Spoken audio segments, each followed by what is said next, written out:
Welcome to Veracious Media. I'm your host, Michael Obeid. Welcome to episode 5. And like I promised you last week, we have a special guest.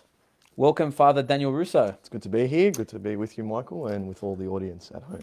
Excellent. And I hope you feel this way after we're done. Yeah, we'll see Because, how I handle it all. because I do have some questions that I'd like to ask you this Good. week. So last week when we were on the show, we touched on a couple of topics that I felt like we needed further clarification on. Yep. And I spoke to you during the week, and I know that you've studied a lot of this in detail. So one thing that came up was, or one of the questions that we answered was that whether Adam and Eve really existed.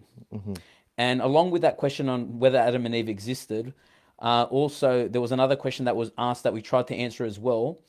Was the question as to whether Catholics are free to believe in evolution. Yep. Can you just give us a bit of a spiel on that? On that second part? On the first part and then the second part. Second part. So firstly, from both a scientific perspective and the perspective of our Catholic faith, Yep.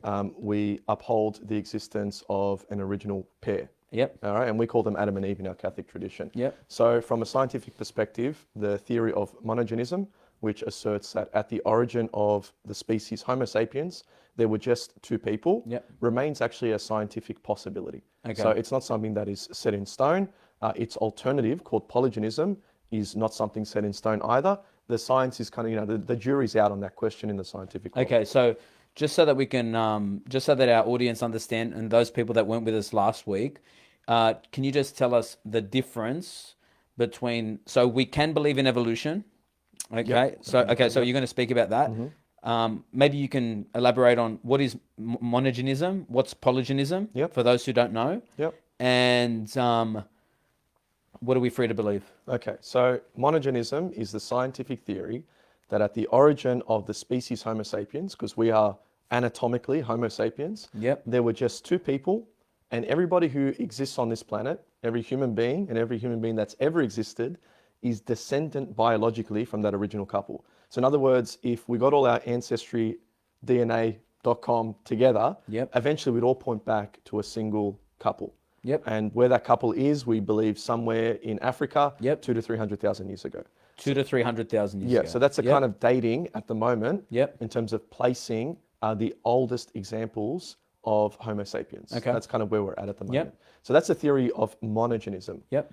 The theory of polygenism says that at the transition from whatever earlier species we were to our species, there wasn't two people, but there was an initial population of people. Okay. So again, the science is open as to which of these are possible, but from a Catholic perspective, polygenism doesn't appear to be compatible with our Catholic faith. Why? So this is where it all comes down to.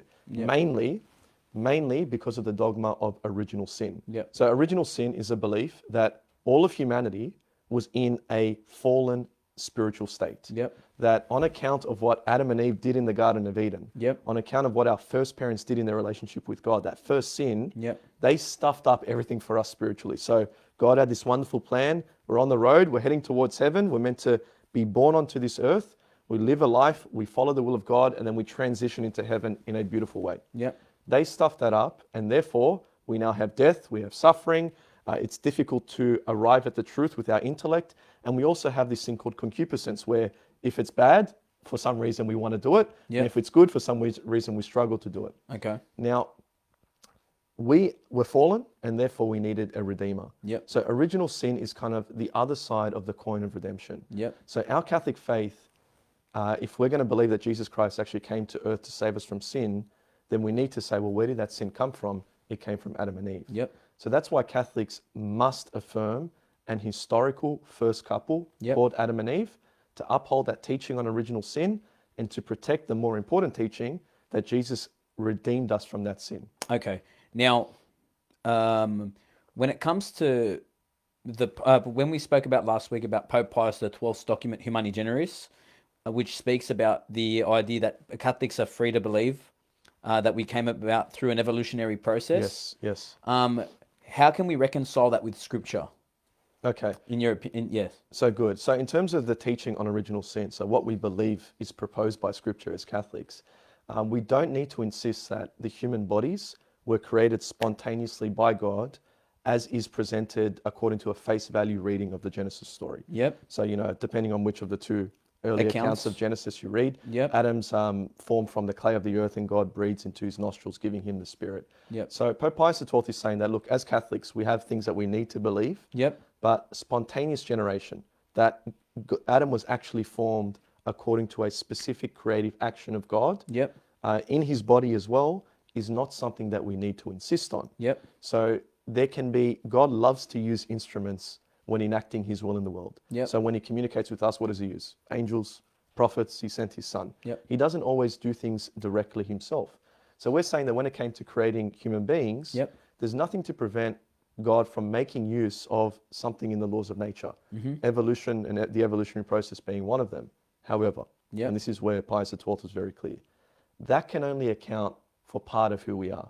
Yep. Because when we look out into the world, we're distinct creatures, right? Yep. We may be anatomically and genetically similar to, primates and to these other hominid species that have since gone extinct. But in terms of our behavior, we're completely unique. And that unique behavior that we have, the ability to reason, the ability to love, that vision for eternal life, Yep. that is not something that could have resulted from the evolutionary process. Okay. So what that means is that although our bodies might have emerged according to this slow evolutionary process, natural selection, our souls, which are a part of who we are, Yep. and which are the source of that uniqueness in us, Yep. that's what makes us in the image of God. That is something that God created, bang, at the moment of our creation. All right. So, from my understanding and from what you're saying, the first man or the first human was infused with a rational soul. Yes. So his parents, just so that everybody's clear, would have been animals, irrational animals. So if you're a Catholic who chooses to accept evolution, yep, in this appropriate yep, sense, yep, then that's what you'd be saying. Yep. You'd be saying that Adam and Eve are biologically descendant from some former hominid species. Yep. So, we think it could have been a Neanderthal? No, they're our cousins, Okay. according to the evolutionary model. Yep. Probably Homo ergaster or Homo erectus. Yep. They're the two kind of standing options at the moment. But again, the jury's out on who our biological ancestors were. Yep. So yes, they're descended from them, but either at the moment of their conception, Yep. when this speciation takes place, like there's a mutation that means that Adam and Eve are also anatomically different from their parents, either at their conception or at some point later in their life, God infuses them with a rational soul. Oh, so you're saying that Adam could have been born an animal, and then his body could have grown, and then he could have been infused with a soul. So Adam, it wouldn't have been from his conception. I don't think that's something we necessarily need. Oh, so we don't have to hold to that. I don't think so. No. Okay, that's interesting. Yeah. Okay. Because that's not saying that Adam was of the same species as his parents. He wasn't Homo erectus. Yep. He was anatomically unique and different, but there's nothing to prevent that God infused the soul at a later point in his life, I think. But would the infusion of the soul have changed anything to do with his body, or would his parents, who would have been very close to humans but they weren't humans, would they have given birth to what appears to be a human? Yep. That was irrational, and then when this human came of age, was infused with a rational soul. Yeah, so a couple of things on that. So yes, in terms of the anatomical difference. Yep. But in terms of rationality, let's not fall for like the simplistic differentiation between pure animal and then rational being. So we are rational animals, all right? Yep. We have animalistic elements. That's right. And that's Aristotle, that's St. Thomas, that's being Yep. Catholic.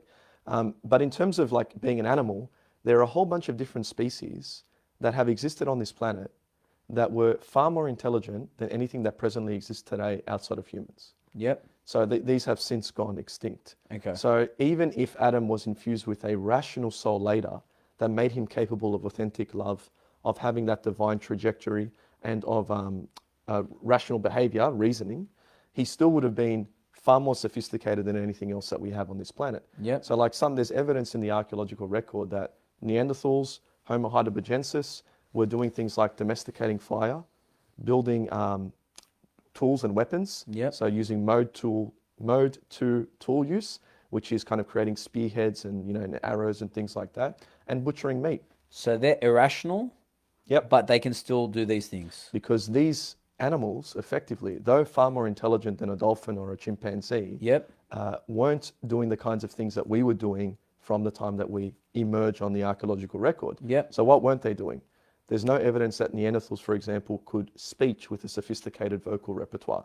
Yep. So like there's a great book, Philip Lieberman, Did Eve Speak? Yep. He said that Neanderthals couldn't produce a super vowel I.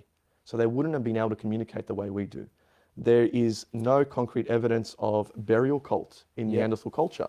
So though there's some examples of them burying their bones in a certain way and having like flowers and pollen buried with the dead, there's no evidence of true burial cult that reflects a belief in the afterlife. And then the last thing is that there's no concrete evidence of artwork in Neanderthal culture where they were coexisting, more or less, with Homo sapiens who were producing great works of art. You know, like the horses that you see on the caves? Yep. You know, you might have seen those images. They're 40,000 years old. Neanderthals were around.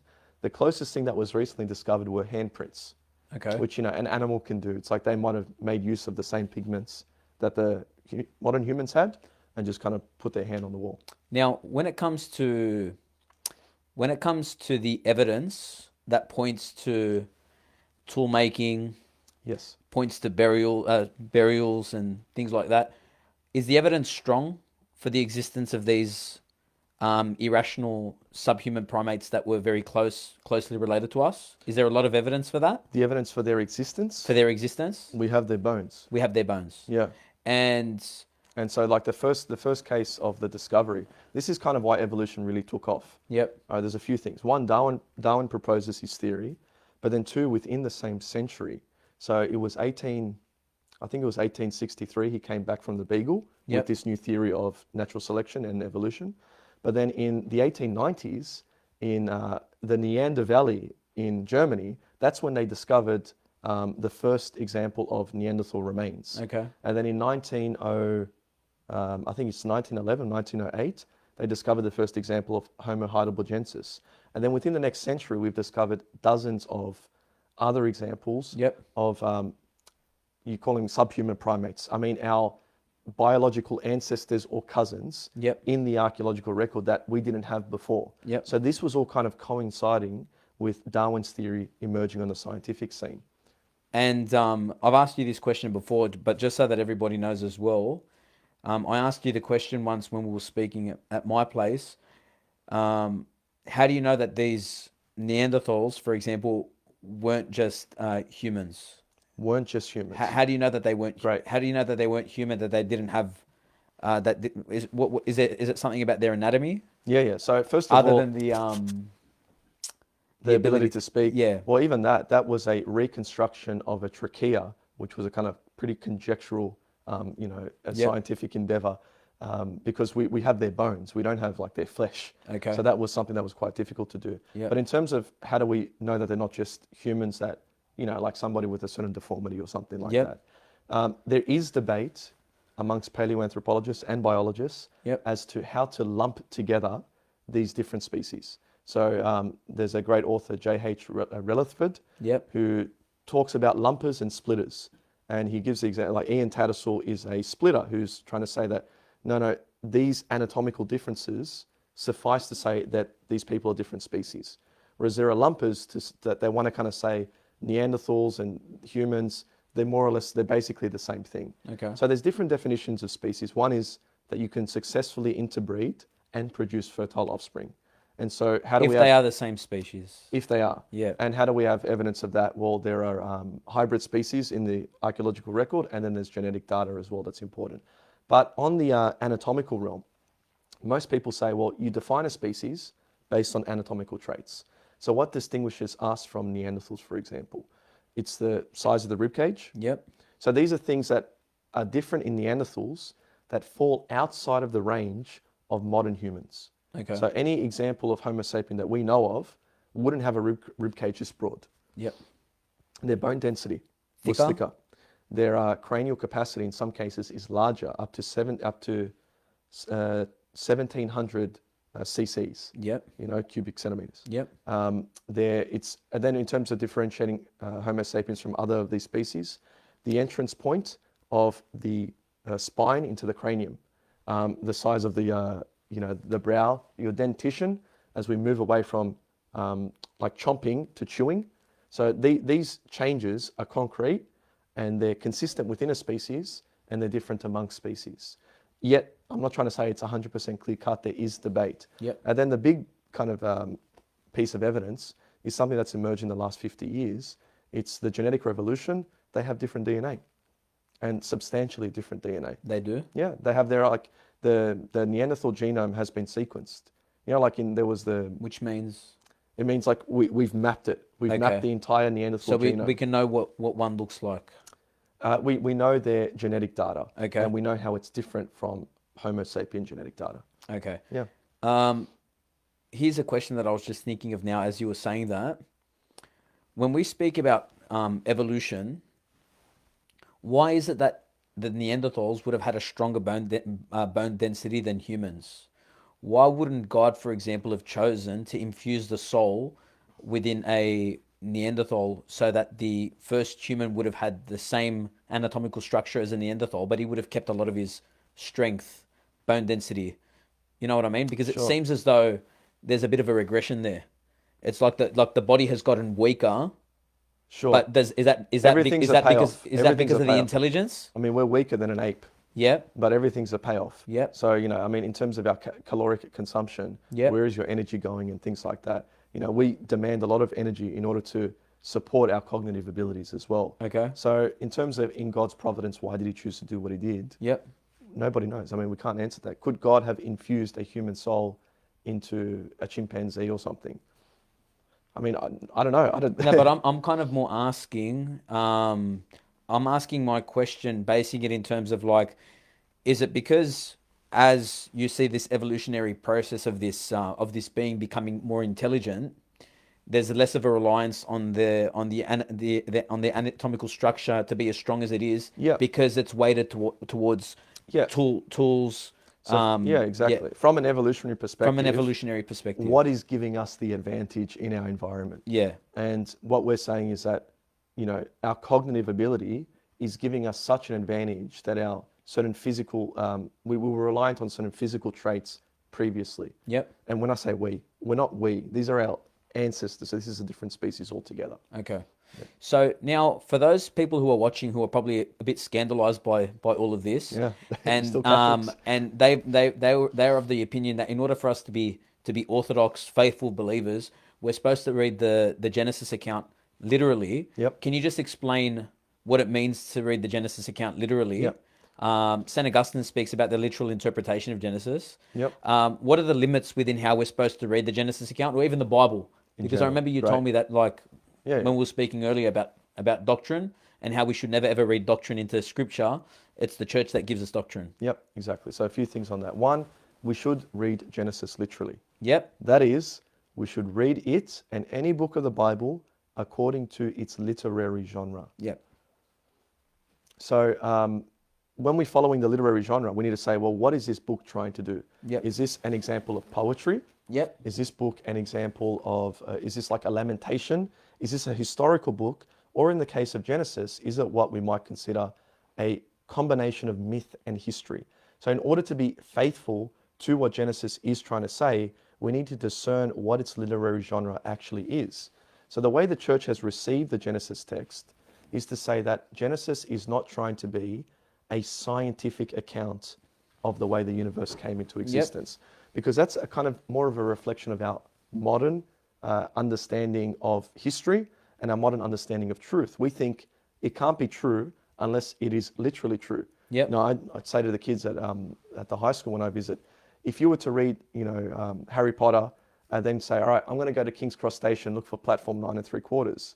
For you to expect to actually find platform 9 3/4, having read a fictional novel, is unreasonable. Yep. So we need to immediately say, okay, Genesis is not in every instance trying to provide a scientific account. Yep. And remember, it provides two different accounts of how the universe was formed, which is itself a clue to say, don't follow this scientifically. So what does the church say that we do need to insist on? This is where we say, okay, how does the church read Scripture? Because we're not Protestants. The Scriptures themselves don't propose doctrines for our belief, meaning you don't read the Bible and say, all right, that's what I got to believe. We read the Bible, and then the church as a whole with her teaching magisterium, under the authority of the popes and bishops, translates the scriptures into things that we need to believe, which are called doctrines. Where is the word Trinity in the Bible? It's not there. With the Council of Nicaea and the deepened understanding of the faith of the church, they look to the scriptures and say the Trinity and the doctrine of the Trinity is a way of understanding what the scriptures are trying to say.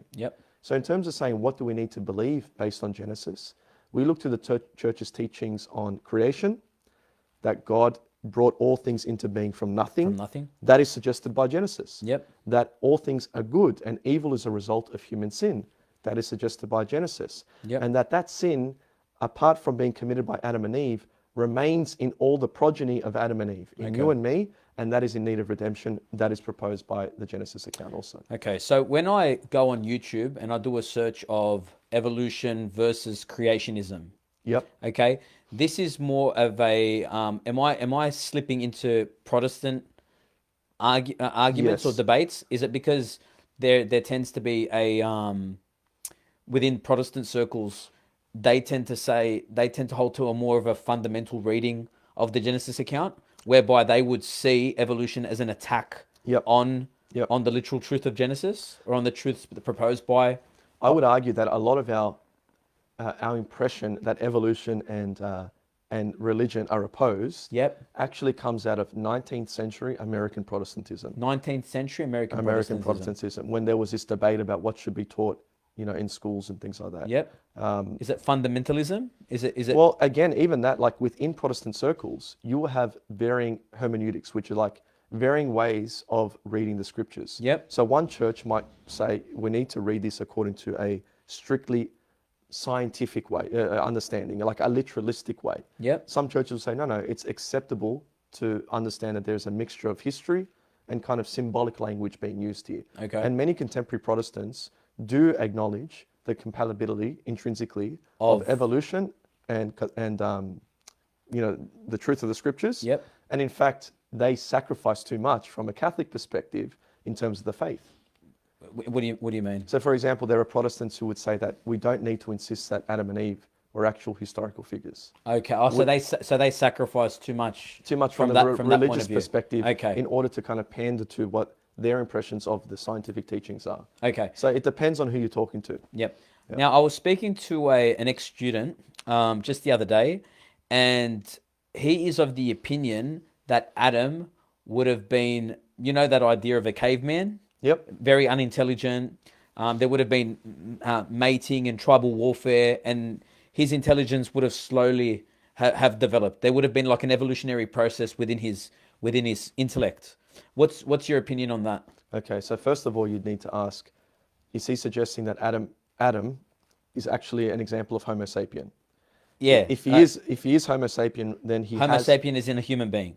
A rational human being. A rational human being. Well, no. Even to say rational human being, that's beyond what science says. So, but I'm saying from a Catholic perspective. From a Catholic perspective, what you and I understand to be a human being is what science understands to be a Homo sapien. That's right. So there was, I don't think it's an issue anymore, a little debate within the scientific realm in paleoanthropology that Homo sapiens emerged on the scene 200 to 300,000 years ago, but that we only began to develop our modern cognitive abilities between 50 and 70,000 years ago in what is called the human revolution. We have an abundant amount of evidence for symbolic activity, for cave art, for burial cult, and sophisticated tool construction in the period of 50 to 70,000 years. For which reason, many paleoanthropologists said, we had our physical human makeup, but we didn't have our mental abilities until that time period, 50 to 70,000 years ago. That's been pretty much debunked because there are a number of examples of artwork that predate that human revolution and that coincide with modern human remains. So we have modern humans that are older than 70,000 years old that are producing a statuette of a half lion, half human, that are producing jewelry, perforated shells. And I've got the references for these if people are interested. So that debate is pretty much debunked. I would say that as long as you've got a Homo sapien anatomically, then you've got somebody who fundamentally has our same cognitive abilities. Okay. In fact, with your permission, I'll read this little quote to show that the modern human behavior that we experience Yep. couldn't have resulted simply from an evolutionary process. His name's Ian Tattersall, Yep. and he has this amazing quote that it's worth citing at length. I'll read it for you now. Okay. There is no deeper mystery in the entire long biological history of humankind than how we came to acquire our distinctive mental qualities. It is possible to infer that for the most part, successful new kinds of hominids, so these are our Neanderthals, our Homo erectus, had mostly done what their predecessor had done. Yep. So there are mode 1 and mode 2 tools. So when you chop off one stone from another, it creates a sharp stone that's called a flake. That's mode 1. And then you can shape a stone into a spearhead. For 7 million years, that is all we were doing. For 7 million years. That is all, not we, modern humans. We didn't exist. Our ancestors. That is all they were doing. Yep. Then suddenly, bang, this behavioral spike. But in the behavioral realm, Homo sapiens, as we know it today, is a totally unprecedented kind of being. Clearly, the acquisition of what has been termed the human capacity cannot have been a matter of fine-tuning over the eons by inexorable natural selection. Instead, this capacity was something entirely new, and not simply an extrapolation of trends that had preceded it in history. So sometimes people make this false assumption that there was this just progression of behavior, and we're kind of just at this next step. Yep. But instead, there was this stasis of behavior. Mode 1 tools. Stasis meaning flat. Nothing changed. Yep. Mode 1 tools. Mode 2 tools. Yep. Human beings. Okay. So to think that even within our own species, there was this sudden behavioral advancement is not something that we find in the archaeological record.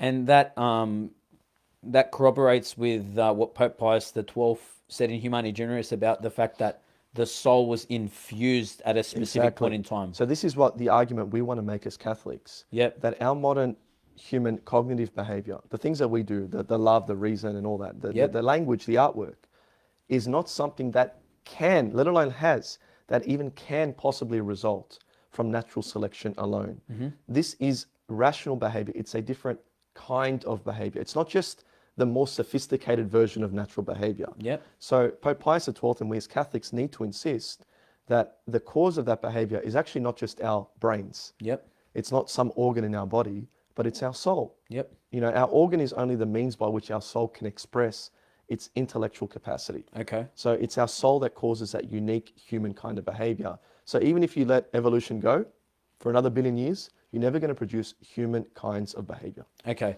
So maybe a good question to ask our atheist friends is when we look at science, okay, and we look at paleoanthropology, or we look at genetic, when we're looking at these, is it more? It's not genetics when it comes to looking at human capacity? What area are we looking at? Both paleoanthropology and genetics. Okay, so when we're looking at them, we're going to then ask them the question: how do you explain the human capacity going from being able to make mode 1 tools, flint, stones, for how long? Millions of years. And then overnight?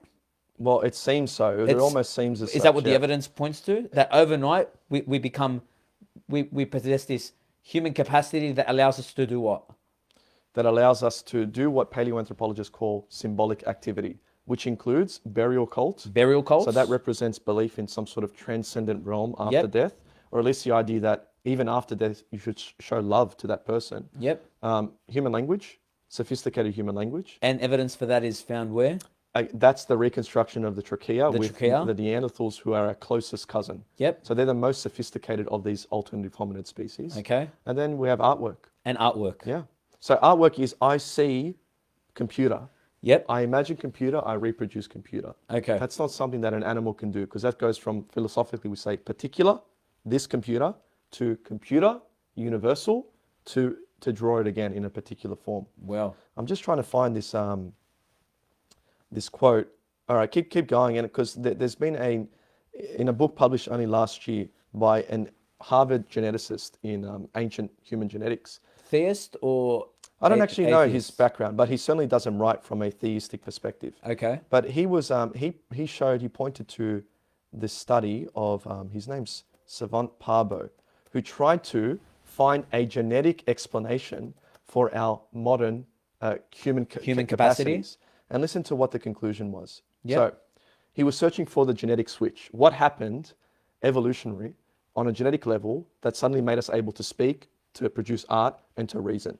And there's over 100,000 mutations that are proper to Homo sapiens and that were otherwise absent in these earlier or related hominids. Yep. And this Parbo guy focused on 2 mutations within the gene. It's the FOXP2 gene. Okay. Okay. It was apparently the most promising area that he might find an explanation for our modern behavior. Yep. And in the end, after the study, it was considered insufficient to account for our behavior. And then listen to this quote from David Reich, is his name, who's this eminent Harvard geneticist. He says, "The sad truth is that it is possible to count on the fingers of 2 hands the examples like FOXP2 of the mutations that increased in frequency in human ancestors under the pressure of natural selection and whose functions we partly understand." So these are the an area where we might have hope for finding that genetic switch. While the scientific question is profoundly important, I expect that no intellectually elegant and emotionally satisfying molecular explanation for behavioral modernity will ever be found. Wow. 2018, this is just published. So he publishes this article. He looks at this gene to try to find some evolutionary process that would lead Explanation to for explanation for yeah. our human capacity. And his conclusion is, Well, he didn't find it there. And then this eminence, this guy, he industrialized the process of decoding a genome. yep, So it took 20 years or 10 years to decode the human genome. Yep. Now you can do it overnight with technology. yep, And David Reich, Who We Are, How We Got, he published in 2018. He's interpreting this study of Savant Parbo. yep, And he's saying, I don't expect that we're ever going to find a molecular explanation Yep. for behavioral modernity, for what we do. Okay, so if someone is to say that our rationality and our human capacity evolved, the evidence doesn't point to that.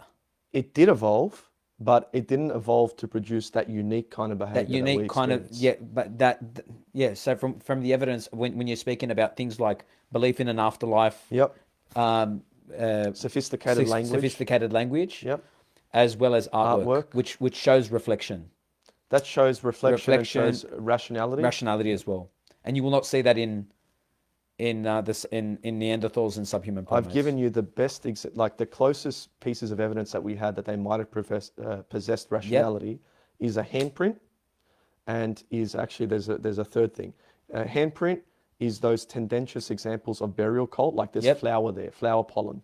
And in fact, they were buried in a certain formation, and later was discovered it's a hyena den. Okay. Because Neanderthals were hunted even by hyenas. Oh, wow. And the last one is that there was a Neanderthal who had a tooth infection. Okay. And he lived to an old age. Wow. And they thought he couldn't have lived to an old age unless He was looked after. he was looked after. And he still could have been looked after, Yep. but that doesn't reflect rationality. Okay. So they're the only pieces of evidence that might point to rationality. But it's more, what about the absence of evidence in places where we should have expected it? Okay. Neanderthals who were inhabiting caves Yep. right next to the Cro-Magnon people, Yep. which are modern humans, which were inhabiting caves in the same area. The Homo sapiens are producing art, and the Neanderthals are not. Excellent. Okay, cool. You know what we'll do? We'll move on. Yeah. So we're probably we're gonna leave the questions to the end. I'm just gonna see where's the Facebook page so that we can ask some questions. Okay, so all right, cool. All right, so what we're gonna do is if there are any questions, if anyone wants to ask any questions for Father, just put them on the Guardians page, and we'll be able to get Father to answer them. But for now, we'll just keep going. So one of the other topics that we're going to be speaking about, and the reason why I'm bringing this up, because I find it interesting myself. When it comes to when people sin and when we blame sin, the question that we're going to title it under, because that's what Saint Thomas, when Saint Thomas is dealing with this question, he says, "Are all sins suggested by the devil?" Yeah. Okay, and the reason, like I said, the reason why I'm asking is because a lot of people, they tend to blame. Some people might blame the devil for everything. Yeah. Okay, for all the sins that they commit. There's a line sung by Frollo in The Hunchback of Notre Dame. Yep. He says, "It's not my fault that in God's plan he made the devil so much stronger than a man." Oh, wow. Yeah, to blame him As for in, what he he's was that doing. strong, therefore... Give up. Okay. Yeah. And it's funny, though, because when I was reading some of the objections, one of them is Dionysius says that the multitude of demons is the cause of all evils, both of themselves and others. And also, what Isidore says, one of the objections is that men are deceived by the same things by which our first parents were deceived in paradise. Yep. But because they were deceived by the suggestion of the devil, therefore all sins now are committed at the suggestion of the devil. But then, on the contrary, St. Thomas says, and in the it's called the Ecclesiasticus Dogmatibus. Not all our evil cogitations or not our evil thoughts are stirred up by the devil, but sometimes they arise from the movement of our own free will. Yep. So, can you elaborate on that? Sure. So first of all, in terms of blaming the devil for sin, what are we blaming him for? We're only blaming him for the suggestion to sin. So you can never sin and then say it was the devil's fault, because even if the devil suggests, we still need to act upon the suggestion and choose it. Yep. And we always have sufficient freedom, and as Christians, we're always offered sufficient grace to resist each instance of sin. Yep. That is something that's like taught by the Council of Trent. Yep. Like God always gives the sufficient grace to actually overcome sin in a particular moment. But over our life, we're not going to overcome sin at every moment. That's just kind of the way things work. So in terms of the devil's work, it's always just on the level of suggestion. So that's the first thing. When he suggests so, how does he suggest? And this is also a big thing. He suggests on the level of either internally, on our passions and on our imagination. And our passions are our emotions? Our emotions, Our emotions, yep. So when you hear passions, that's the theological way of speaking about what psychology calls emotions. Emotions. Yeah. Or through external things, that making something appear more pleasurable perhaps than it is, through some external agency. Yep. And what Thomas is saying is that because our internal makeup is thrown askew on account of Adam and Eve, like I have that thing called concupiscence, I want to do what's evil, I don't want to do what's good. That's kind of like a bit of a broken, switch in my circuitry that is there irrespective of the devil. Yep. So even if the devil left me alone, I'm still almost the devil unto myself. I can suggest evil unto myself. So we can't blame devil for every suggestion, because sometimes we suggest evil to ourselves on account of our distorted free will. Okay. So if the devil didn't exist, Origin Origin says that we would still have the capacity to sin. We would still have the capacity to sin, and in our fallen state, we would still sin. We still would sin. Yeah. Let's get a little bit theological. Before original sin, Yep. in a state of original justice, Adam and Eve are in the garden. The devil's not there. Could Adam have still desired to eat from the knowledge of the tree of the knowledge of good and evil? It would have had to have been suggested to him externally. So this is what St. Thomas says. Adam and Eve had the advantage that their internal makeup was set aright. So they didn't feel that inclination to sin. The gift of integrity? Yeah, it's called the gift of integrity, which is the opposite of concupiscence. Yep. So when you find something pleasurable that's actually bad, or when you find something hard that's actually good, they didn't experience that struggle. If it was good, they wanted to do it. If it was evil, they didn't. They would have had to have something suggested to them externally, because their interior makeup was set aright. Mm-hmm. And so the devil, look how it tempted. Did God tell you that you can't eat from any tree? Firstly, he portrays God as a liar. So he messes with their intellect, not with their emotions, not with their passions. Yep. And so it's by this external suggestion. So if there wasn't anyone to externally suggest sin to Adam or Eve, I don't think that they would have sinned. I remember St. Thomas saying somewhere that Adam and Eve would not have been deceived by the devil, or Adam would not have been deceived by the devil. He would, not so much because he had the gift of integrity, but because he had right reason. Yep. And because his lower appetites were subjected to right reason, he was able to discern. It's not a true deception. Yeah, it wouldn't have been a deception. Yeah. Which is the reason why St. Thomas also says that when he decided to eat from the tree of the knowledge of good and evil, it was a mortal sin. Yep. Can you elaborate on that? Yeah, great. So another gift that Adam and Eve had in the garden is the clarity of the intellect. Yep. So for them, truth was easy to arrive at. We need a struggle to get to truth, and that's a consequence of sin. They didn't have that struggle. Yep. So the devil, how did he deceive them if they were so intelligent ultimately? Well, it was only by appealing to a spiritual sin, which is the sin of pride. Yep. So even when he says, did God not tell you that you can't eat from any of the trees in the garden? And I think it's Eve that responds, no, that's not what he said. This is what. So she even sees through it, but he's suggesting the sin. So it's not a true deception. Mm-hmm. It's the suggestion of sin that appealed to a pride, a spiritual sin that was forming. And the good that the devil would have suggested to Adam, because it would have had to have appeared as an apparent good, would it be the knowledge to distinguish between right and wrong, to elevate oneself to become God? Yep. So even on that point, that's something maybe the viewers don't know. All sin is an apparent good. Yep. So whenever I sin, I'm actually choosing something that I think is good in the sin. Even if it's adultery, it's pleasure. Yep. If it's Food. if it's Indulgence in stealing, food. it's Yep. but you know Yep. to have accumulation of wealth or something. Yep. There's no such thing as choosing an absolute evil. Yep. Do you know what I mean? We choose something that's objectively evil. Well, there is nothing that is pure evil. Because, as St. Thomas says, when we sin, we're just choosing the good in the wrong way. That's right. So one way that I love hearing about original sin characterized is that they wanted to be like God without God. Yep. So there's nothing wrong with wanting to be like God. That's called divinization. Yep. God became man that man might become God. We should want to become like God. But did they want to do it without grace? Without God's involvement, without his cooperation, and that knowing between good and evil. Yep. What that's saying is you can become like God and keep God aside. You can possess a quality of God. But in terms of God's qualities, which is grace, do we possess them or do we share in them? We share in them. We share in them. We don't possess them. It's like you can't say, I want immortality, God, but I want to live apart from you. Yep. Oh, I don't want charity, but I want your immortality. I want to live forever. So but would Adam have known that when he was choosing to sin, he would have been saying or suggesting to God, or he would have been suggesting to himself, I want immortality, I want divinization, or I want to be like God, but I want to do it without God. That's an interesting question.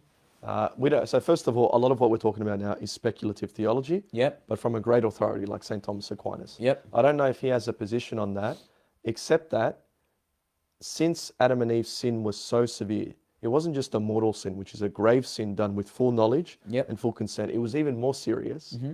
They must have had knowledge of what they were doing. Yep. Because how could they have incurred the fault?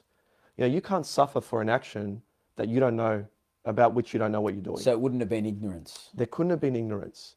If there was ignorance, then they wouldn't have suffered so much and we wouldn't have suffered on account. Okay. Yeah, if there's ignorance, that reduces our fault. Yep. You know, like when a little kid accidentally causes damage to a person. Yep. You know, they're ignorant about that. They didn't realize that, you know, no, electricity and water don't mix or something like that. Yep. So they're not at fault. You can't punish them for that Yep. because they're ignorant.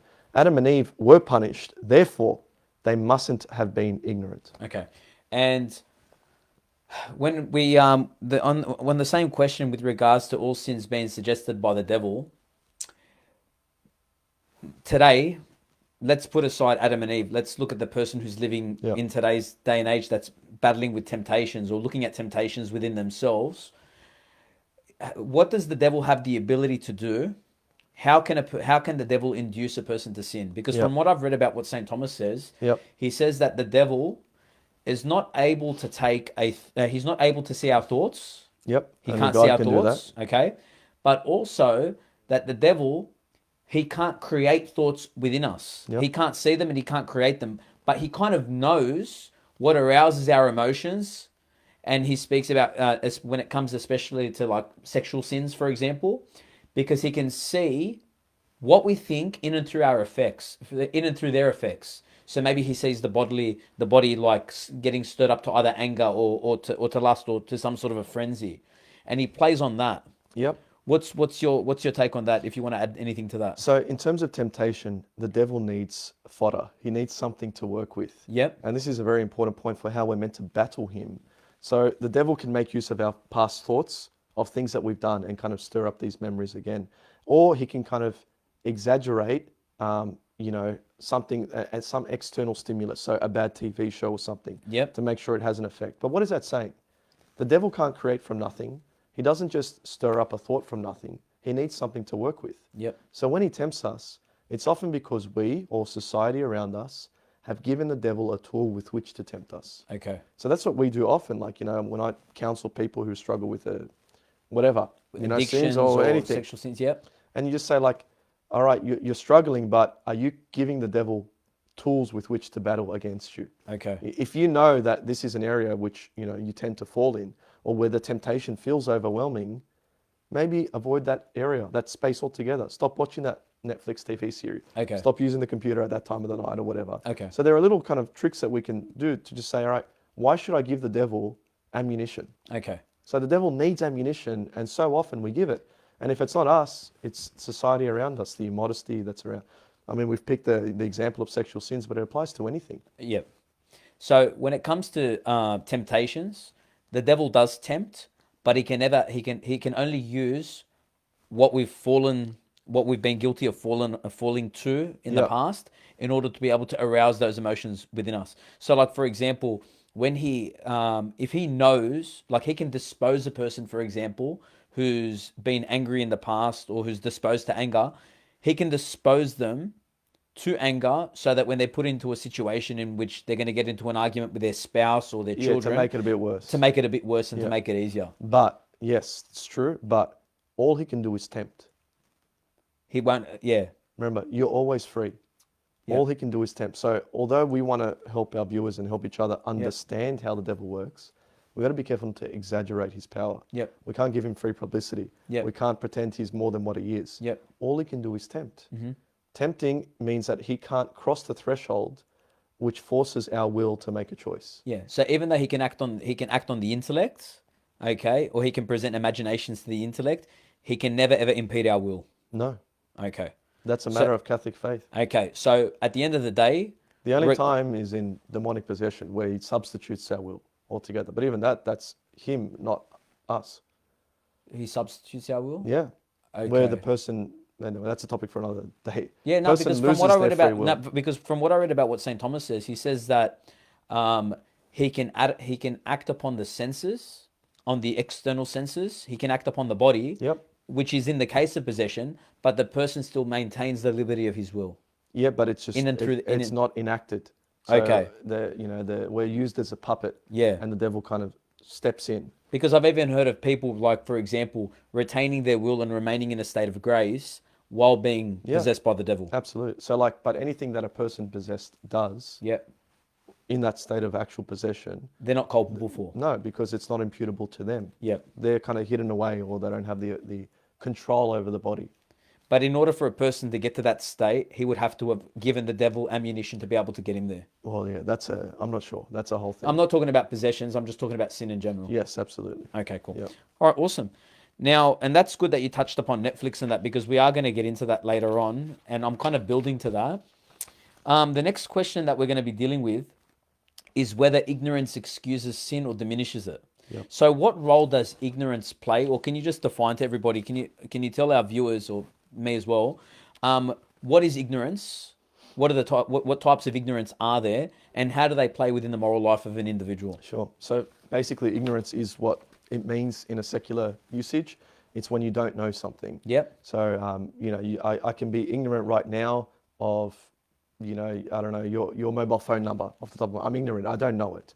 I can be ignorant of the road laws in Azerbaijan or something random like that. So ignorance is when we don't know something and we act not knowing what that is. But then there's kind of two kinds of ignorance. There's culpable ignorance and there's inculpable ignorance. So culpable ignorance is when you don't know something, but you should. So a good example, you're a teacher. Yep. What kind of teacher? Maths teacher. You're a maths teacher. You walk into the class and you don't know the mathematical subject that you're meant to be presenting.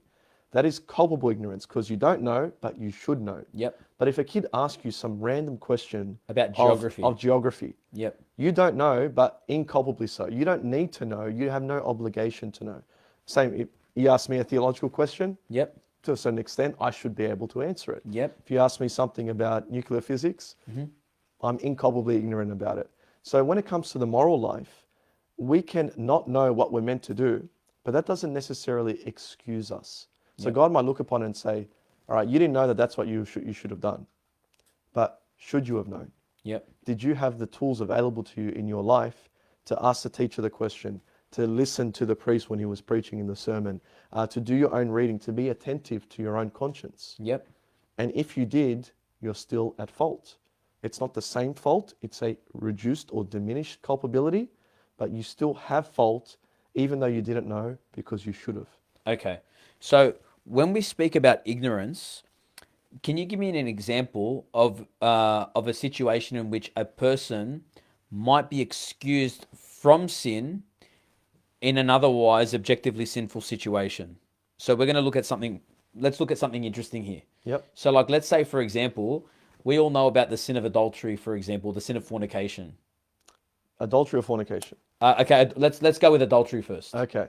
Well, actually, no. Let's look at Fornication. Do you want to go with fornication? We'll go with fornication first. Yep.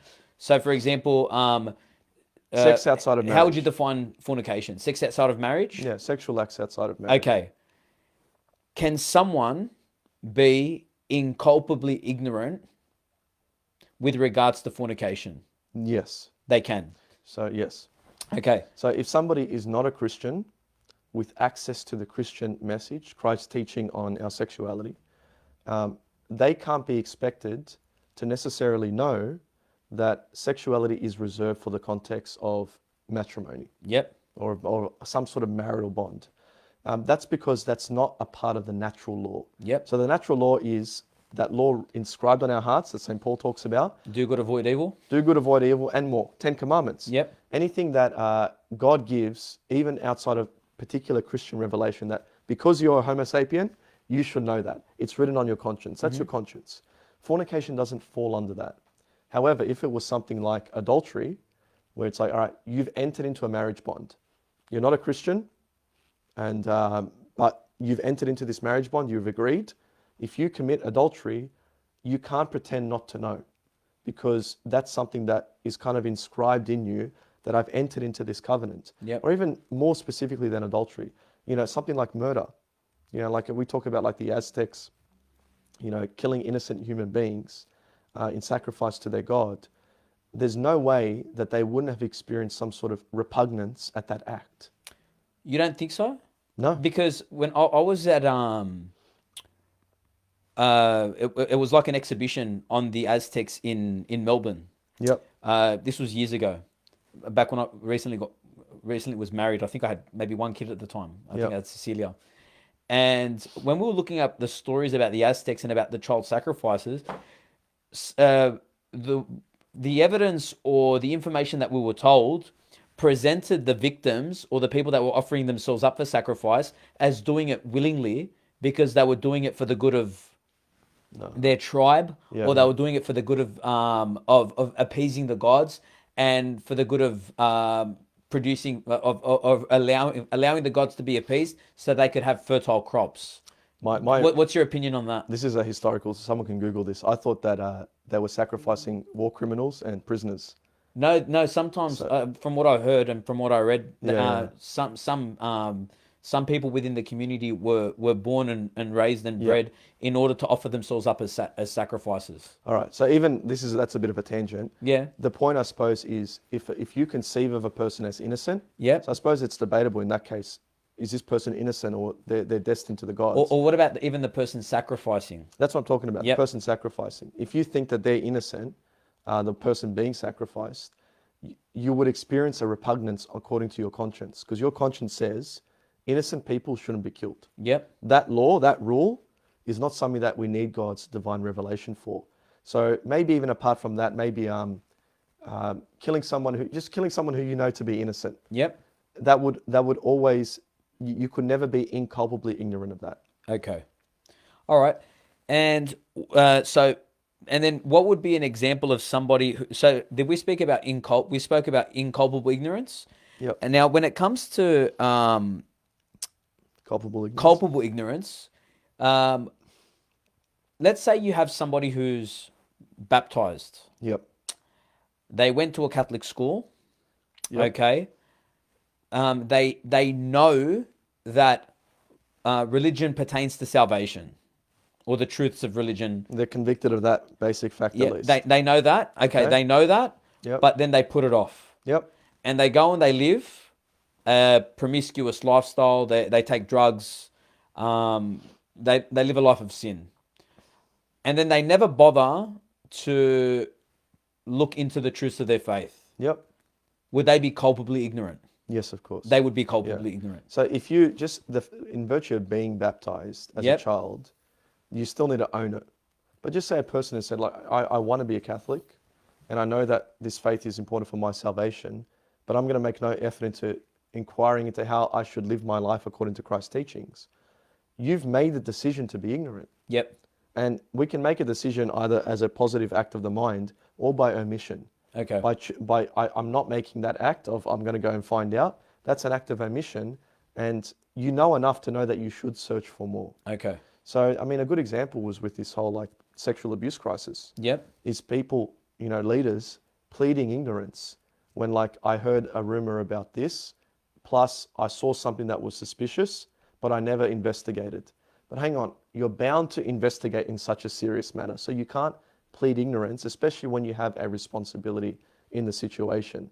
So ignorance can be culpable, as in those cases. So ignorance can be culpable. Absolutely. Okay. So, and that's so the person can like genuinely not know. They're not lying. Yep. But that doesn't mean that they don't deserve punishment for that. Okay, cool. All right, that's good, because what I want to talk about now, because time is running out. I want to speak about probably the main theme of tonight's talk. Well, everything that we've been speaking about has been good, but I want to speak about whether Catholics should be watching shows like reality TV shows like Love Island, Marriage at First Sight, for example. Mm-hmm. Should we be watching horror movies that involve like really bad killings? Okay, and things like Game of Thrones, which has a lot of everything. Yep. Like it's got really hardcore, high impact sex scenes as well as violence as well. Yep. From what I've been told, I've never seen an episode myself. But even like when it comes to reality TV shows like Love Island and Marriage at First Sight, where there's a lot of like promiscuity, there's a lot of indulgence in not only just sins of the flesh, but this level, this curiosity almost, wanting to know about, getting into the lives of others, looking at looking at the whole hookup culture, and kind of like giving it a status, or giving it a platform. Yep. So what would you say? What would you say? All right. That? So summarily, yep. Is what you're watching wholesome? Does it build up? Does it edify you once you finish watching it? Does it increase virtues in you? Or does it, like the devil, incline or suggest to you sin? And what would the sin be in this situation? It's not that you're going to go out and do it, but perhaps your sensitivity to that kind of immoral behavior has been dulled a little bit. Is that a good outcome from what you've done? And look, I'm born in 1990. I grew up with all these stuff. There's a few TV shows which I've had to decide I can't watch. Yep. And that's hard. So I understand and I appreciate the sacrifice of removing ourselves from elements of the culture. Yep. So it's not easy, it's hard, but use this rule of thumb. Does it bring me closer to Jesus? And two, as a Christian, am I not concerned with growing closer to Jesus? Because what I encounter in my ministry a lot, and in myself, all right, and in myself too, is trying to kind of find this minimal bar with which I can, climb over and be a Christian in the world. Yep. I don't need to do anything too special. As long as I'm not doing these super, super, super serious sins, she'll be right, and I'm going to get, scrape my way into heaven. I'm just kind of aiming for purgatory. Now, that's not a way of life that's actually motivated by love. That's a way of life that's just motivated by indifference ultimately to God. What Christ asks of his followers is that we all strive to be saints, that we all strive to actually do what we can to love him with our whole hearts, our whole minds, and our whole will. So in each and every moment of our lives, we should be asking ourselves, is this bringing me closer to Jesus? And is this what love would demand of me? Is this what love would demand of me? So what about like the person who comes with the argument, or who gives you the argument that, what about, for example, watching tennis, or what about just doing something that's completely neutral? Yep. That's not really, is it edifying? Is it not edifying? Yeah, it is. It is edifying. See, nothing's neutral. Because if that's rest, God rested on the seventh day, and we need to rest and we need to have leisure. Yep. So there's nothing ultimately neutral. And actually, there's one sin, one of the 7 deadly sins, that I think captures the way we choose to recreate these days. It's acedia.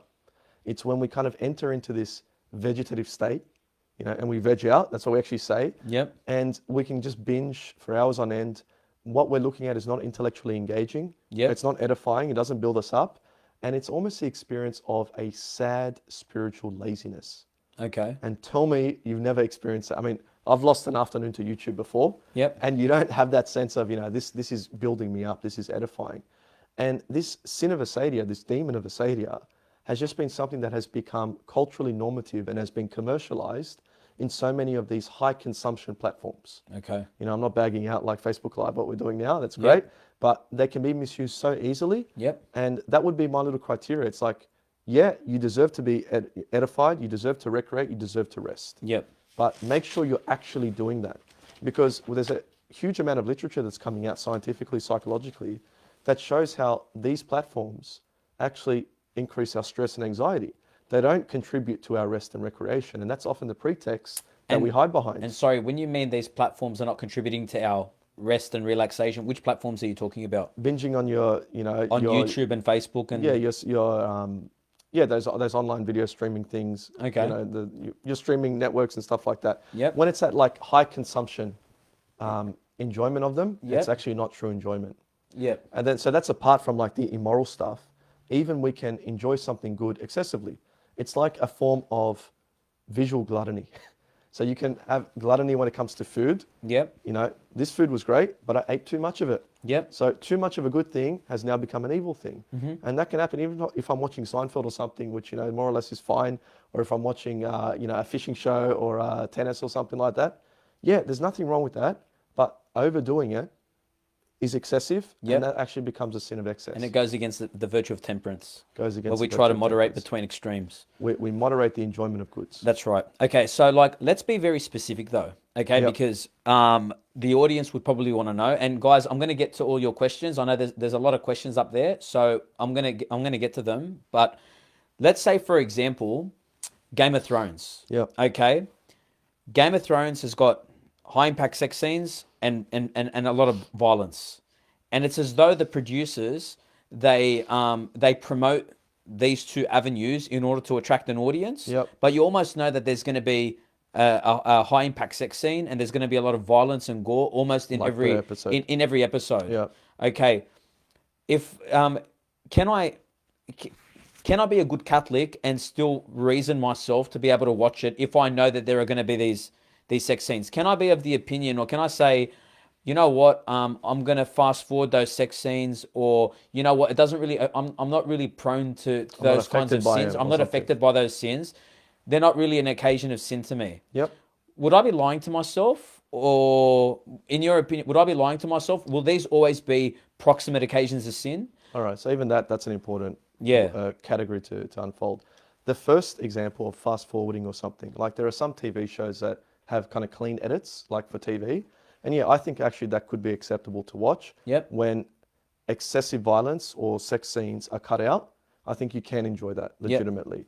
Yep. When it comes to I'm not affected by it, that's only a secondary consideration, whether I'm affected by it. It's whether the act itself, is there something wrong in the act itself? Yep. And it is never acceptable to watch something that's excessively violent. It is never acceptable to watch something of a sexual nature of other people. Sorry, can I stop you there? With the violence, why not? Because violence I view as a kind of like sexuality. It has its context in which it can be acceptable, but it can't be indulged upon.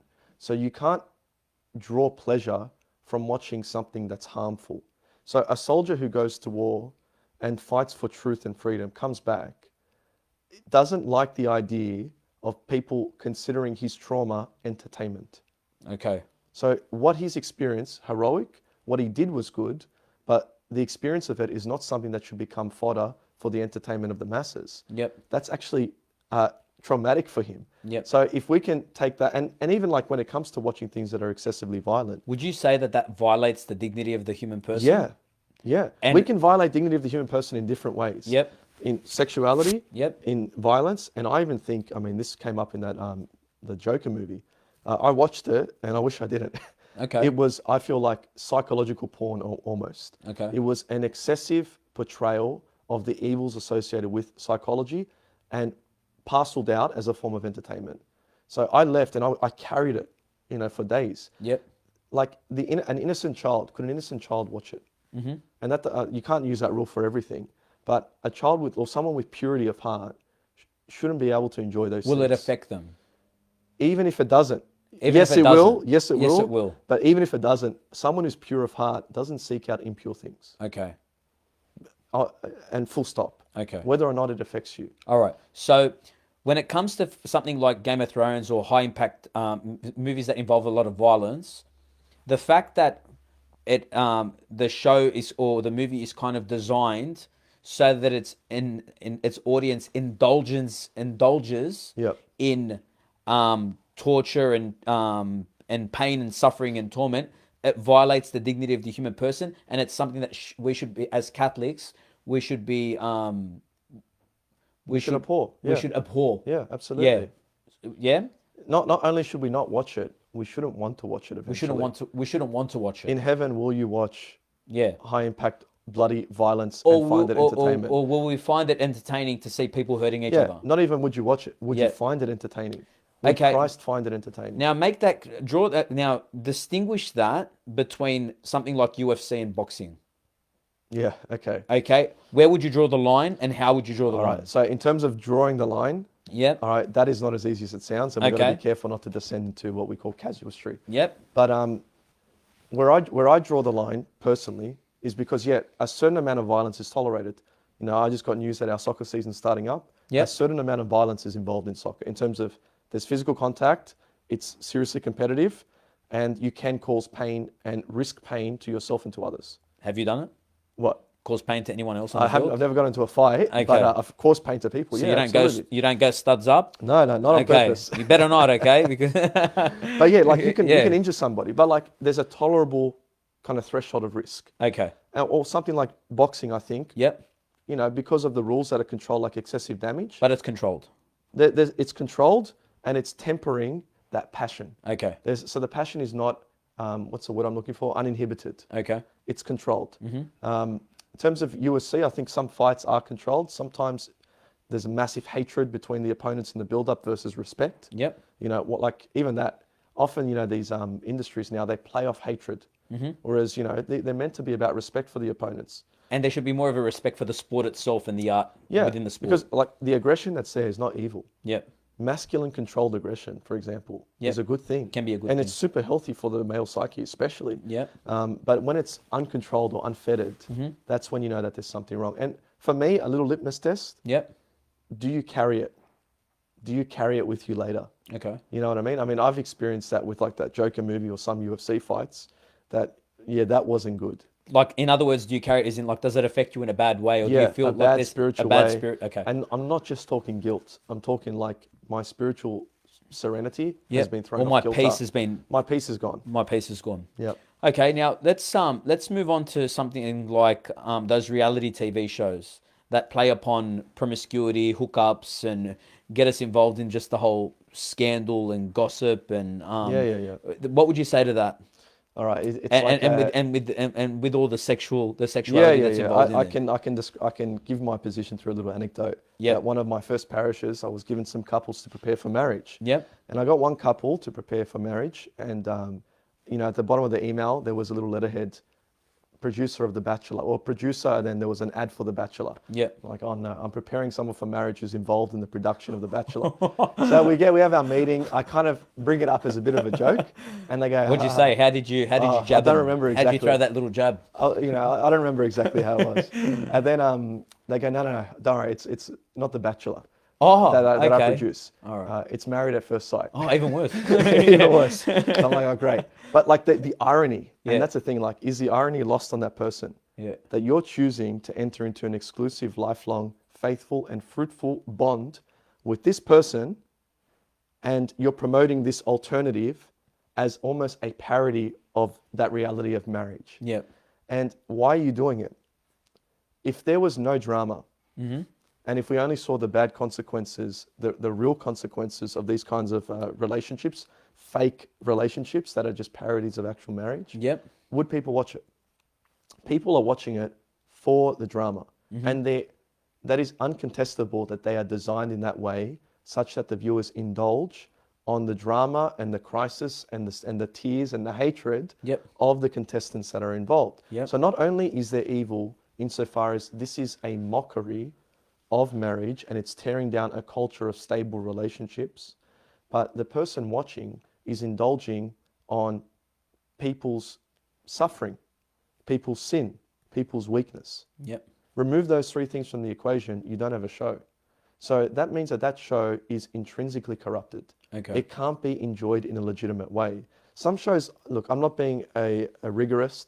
I think there are some shows where, look, there's one or two scenes or words that are bad and that they're not intrinsically evil to view, and an adult can differentiate the rubbish from the good stuff. Okay, it's fine. But when the very premise of the show is corrupted, we as Catholics can't pretend to be enjoying them in a wholesome way. You know, I kind of view it like this, like if there were like pieces of treasure in a sewer, you can't go down and pick out the gold without being covered and stinking. It's gonna stink. And even in the scriptures, I think in the book of Ecclesiasticus, those who choose to play with fire will get burnt. That's a reality. So we are being affected, and like I said, it's even not about being affected. We're too consequentialist in our morality, thinking that only if a bad consequence follows, it's bad. No. You're sinning against chastity or against truth or against, an authentic culture of marriage by viewing these shows, and you're creating a demand for it. So would you say that with these reality TV shows that promote promiscuity and you said that it's almost like they display like a parody of what marriage is actually like. It's like a mockery of marriage. Would you say that we are feeding this secular idea or this secular mockery, or we're promoting this secular idea by watching the show? We are promoting this.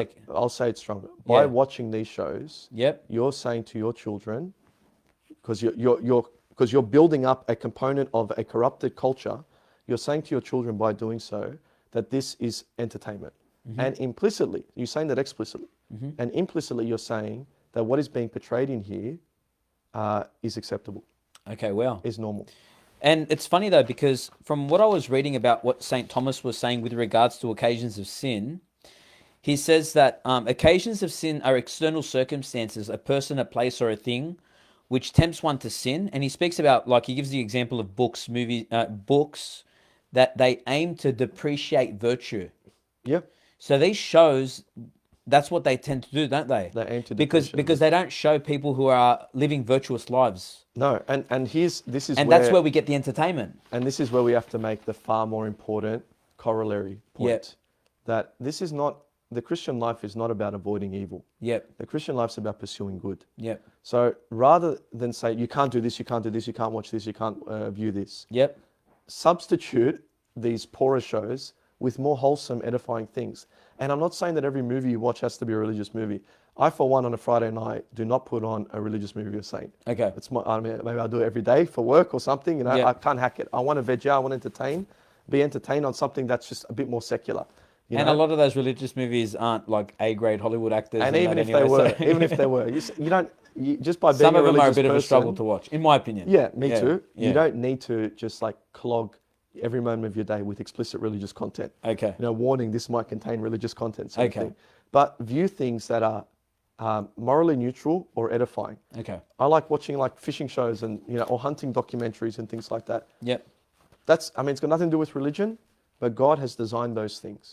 But He hasn't designed the drama of My Kitchen Rules or whatever. I don't want to get into that. Into all that, but It's funny though, because St. Paul, he gives good advice when it comes to, for example, to sinful curiosity or like staying away from this. He goes, in Philippians 4:8, he says, finally, brothers and sisters, whatever is true, whatever is noble, whatever is right, whatever is pure, whatever is lovely, whatever is admirable, if anything is excellent or praiseworthy, think about such things.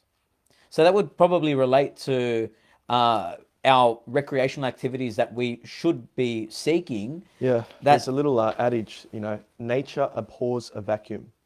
So never, this is a bit of a pastoral rule that I have. Never kind of like set aside or discourage a bad practice without offering a positive alternative. We need to do something. Yep. We need to recreate. And especially in a stressful world, we need to recreate. Recreate, but do so with things that are good, true, noble, and uplifting, that are wholesome. Yeah. So there are plenty of options out there. Yeah. My personal motive when I try to view shows or movies, or would I be proud of having my daughter sitting next to me on the couch watching the same show, Yeah. for example? And there might be times It's not when you always say the case, no, because and it's obviously still age is acceptable. inappropriate, Exactly. But or if I was to justify to her why I'm watching what I'm watching, or when your daughter grows up and is an adult, would you be proud to have her there sitting that's next right. to you? Yeah. Awesome. Okay, well let's go to some questions, because I think we've got many of them. We've got one from Milad. Father Russo, how would you respond to the argument regarding original sin and Adam and Eve being ashamed of their nakedness, where we know that the ancient and modern indigenous communities essentially appear quite comfortable roaming around naked? That's pretty cool. That's a good question. Yeah, being ashamed of their nakedness. Yeah. Maybe, see, this is like Pope Francis says that shame can actually be a gift from God. Yep. Because shame is a repugnance towards some sort of like sinful element. So it could have been that Adam and Eve weren't yet so depraved as to not be ashamed of their nakedness. Okay. And that was something that only came in later. And remember, like, just because the experience of Adam and Eve immediately after the fall, it doesn't mean that morality can't go through ebbs and flows over history. So, that's a good thing. Like Adam and Eve experiencing shame after the fall, what does that mean? That they can't enjoy sexuality in a healthy way anymore. So we do not have to. Okay, but so that could have been a good sign that they were. So the fact that they had shame at all shows that they now don't have integrity of soul. There's concupiscence, but that they would at least know that they were experiencing this as an evil is actually a good sign. Okay, so then what would you say about those indigenous communities who seem or who appear to be naked and unashamed when they're within their communities and within their habitats? Maybe we could say it's a sign of progressive moral depravity. Maybe they should be. Maybe they should be.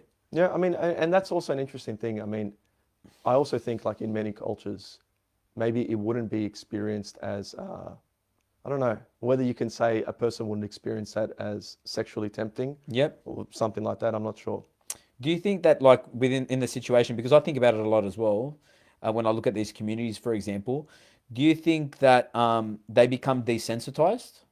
Is that a possibility? Yeah, because they're always around each other and they're naked anyway. I mean, and you can argue what's worse, like a culture, an immodest culture or a naked culture? Because I think an immodest culture actually aims to sexualize accentuate the body the sexuality in the body. Versus, this is just this is nature and this is how we are. Because of course, reality is always more disappointing than the way that things are are presented. And it wouldn't be would it be natural law to cover your nakedness? I'm not sure. You don't know? No, I don't know. I got him. Got him. Okay. Well done. Yeah. All right, let's go to the next question. Daniel Chaston. Since it's possible for demons to conjure up sinful memories in our past to prompt us to sin, does this mean that we have the capacity, physically speaking, to remember our entire lives? Or does our memory only remember certain moments but forgets others? And if so, is it possible for humans to forget all sinful memories? All right, I'm not a psychologist. Well, even that, is that psychology or is that neurology? I've heard. Yep. I think I've read that we actually do memorize everything, and when we colloquially speak of memory, that's actually the ability to recall those things that we've experienced via the senses. Okay. So yeah, we actually are recording everything, but the ability to draw forth those memories and bring them to the forefront of our consciousness takes such a cognitive toll. Yep. That our memories are fallible and limited. Mm-hmm. So I think the science is actually, and maybe somebody else who knows this, but I've come across this literature saying that actually, yeah, we do, but we do record everything. So we do have some sort of a memory box? Store bank. A store bank? Yeah. Like a black box? Yeah, it's all there. It's there. It's all there. And your memory is how well you are at going through the files. Do you think our Lord would have been able to have retained and to have been able to exercise freely the use of his memory from As long as from there's his no early follow-up age? questions, yes. Okay. All right. I Done. think so. Yes? I Okay. think so. All right. Awesome. Because from what I've read, he did have the full capacity of Human intellect. his human intellect from the moment of his conception, which I find it a little bit Yeah, challenging. That's a different. But let's not go there. Yeah, We'll that's go a, there another day. Okay, that's fine. How about Milad is asking the question, what about when the saints were physically tormented? yeah. And The I'm trying devil to can think manifest about, himself physically. sorry, Devil can make use of of of sensory, yeah. sensory objects. It's not just imagination. The devil can like throw things across the room as happens in possessions. He can beat upon people if God permits it. If God allows it. There was actually this cool in my diaconate year. So I was ordained a deacon, and I'm in Rome, and me and a friend went on a little pilgrimage down to San Giovanni Rotondo, Yep. where Padre Pio is. Yep. And we're there praying next to the confessional, and this old lady, Italian lady, taps us on the shoulder. What are you doing? We explain, we're going back to get ordained priest soon. She goes through this wonderful, encouraging theological exhortation for us. And she goes, I was Padre Pio's parishioner. Oh, wow. And one day I walk into the chapel, and I didn't believe all these stories that he'd be beaten by the devil. And I walk in, and he just finished Mass, and he turned around, and he had just been beaten by the devil the night before. He pointed to his bruises and said, do you still doubt? And I'm like, wow, this is a person that actually experienced it. But even St. Thomas says that the devil can manipulate things that already exist, nature. He can work within and along natural laws and make use of objects that exist. He can't perform a true miracle, which is to create from nothing or to bypass natural laws. And what would be an example of bypassing natural laws? Like turning water into wine? Turning water into wine, being cured from cancer. Yep. Having flesh that wasn't there before restored, like from a burns victim or something. It's funny though, because when I've read up and I've given talks about the Antichrist, for example, I can't remember whether the Antichrist would be able. No, he can manipulate nature, and it'll all be via magic. It'll all be via manipulation. He'll never be able to create to truly heal a person or truly perform a miracle. No, it's not true. It's interesting because St. Thomas also speaks about how when it comes to forming new images within a person's intellect or within an imagination, he can't take anything new. So if a person, for example, was born blind, the devil wouldn't be able to give them images or give the person within his intellect images of color, for example, because you have to draw. Well, that's what he says. He says he can't draw on things from that he can only make use of what he's got within his intellect. He can't actually draw on anything new. And because Thomas says we can only imagine those things that have been mediated via the senses. Via the senses. It's called an a posteriori epistemology. Yeah. Which is his particular philosophical outlook. Okay. Some people think that no, we have this. It's called constitutive a priori. We're like there are thoughts that are inerrant. We're not a blank slate. That we can have thoughts of things that never existed, don't exist. Yep. People can imagine colors that didn't exist. So not even things that are just manipulations of what they've experienced, but even just, spontaneous thoughts. Interesting, because everything that I've read, Father Gabriel Lagrange, St. Thomas and that's that part. Because they're in the a posteriori epistemology. That's right. That everything is mediated, all our knowledge, everything is mediated through the senses. Yep. And that's the reason why when they focus on angels and when they speak about angels, they say that angels, they have a discursive an intellect where God has to give everything directly to their soul, because how else are they going to know? They don't have eyes, they don't have a body. Yeah, you don't agree with that? Yeah, it's all speculative anyway, it's speculative, but yeah, I do. I agree with that speculation. You agree? Okay, yeah. All right. Good. And let's go for the last question here before we finish up. Considering historical cultural norms, Aztecs, would the communal and public desecration of the natural law impede an individual's ability to listen and respect their own conscience and hence diminish culpability? Yeah, diminish but not remove. So when it comes to things of the natural law, so, do good, avoid evil, which is the first principle. Yep. Or do not take the life of an innocent human being, or render justice unto each other. Yep. You can't say, well, my culture didn't teach that, I was completely ignorant, therefore no fault. Your conscience is constantly bearing witness to those truths. Yep. And even though you might be raised in a very forceful culture that's teaching the opposite in one or two directions, your culpability could never be completely removed, though it could be seriously diminished, so as not to be a mortal sin, even perhaps.